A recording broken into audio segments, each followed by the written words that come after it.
कोई अपनों के बदल जाने से टूट रहा है। कोई धन की चिंता में रात भर जागता है, तो कोई अपने ही घर में पराया होकर जी रहा है।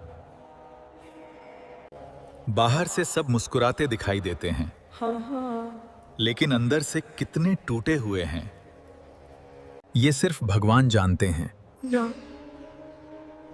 कई बार इंसान इतना थक जाता है कि उसे लगता है अब कुछ नहीं बचा। उसे लगता है कि भगवान ने भी उसे छोड़ दिया। लेकिन याद रखना, जब सब साथ छोड़ देते हैं, तब भगवान सबसे करीब होते हैं। दुख भगवान की नाराजगी नहीं होता। दुख तो भगवान का संदेश होता है। वो हमें झकझोर कर कहते हैं, तू दुनिया में बहुत उलझ गया है, इसलिए मैंने तुझे रोककर अपनी तरफ देखने का अवसर दिया है। जरा सोचो, अगर जीवन में कभी दुख ही ना आए, तो क्या हम भगवान को याद करेंगे? शायद नहीं, कभी भी नहीं। हम तो सुख मिलते ही भूल जाते हैं कि हमें बनाने वाला भी कोई है। इसलिए कभी कभी भगवान हमारी आंखों में आंसू इसलिए लाते हैं ताकि हमारा सिर उनके चरणों में झुक जाए। और ये बात जिसने समझ ली, उसका दुख भी प्रसाद बन गया।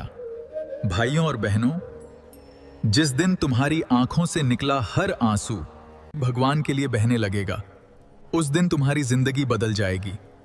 जब तुम रात को अकेले बैठकर कहोगे, हे प्रभु, अब मुझसे ये संसार नहीं संभलता, मैं हार गया हूं, अब आप ही संभाल लो, तो विश्वास रखना, तुम्हारी आवाज सीधे भगवान के हृदय तक पहुंचेगी।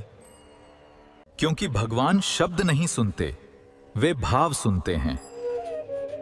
बहुत लोग मंदिर जाते हैं, माला फेरते हैं, पूजा करते हैं, लेकिन अगर दिल में प्रेम नहीं, तो सब अधूरा है। भगवान को बड़े चढ़ावे नहीं चाहिए, उन्हें चाहिए एक सच्चा दिल, एक ऐसी पुकार जिसमें बनावट न हो, एक ऐसा प्रेम जिसमें स्वार्थ न हो।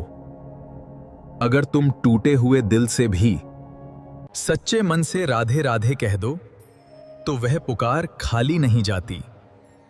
याद रखना पाथ, तो वो पुकार खाली नहीं जाती। याद रखना, दुनिया तुम्हारे आंसू देखकर भी अनदेखा कर सकती है। दुनिया तुम्हारे आंसू देखकर भी अनदेखा कर सकती है, लेकिन भगवान एक आंसू भी व्यर्थ नहीं जाने देते। इसलिए रोना है तो दुनिया के लिए मत रो, रोना है तो भगवान के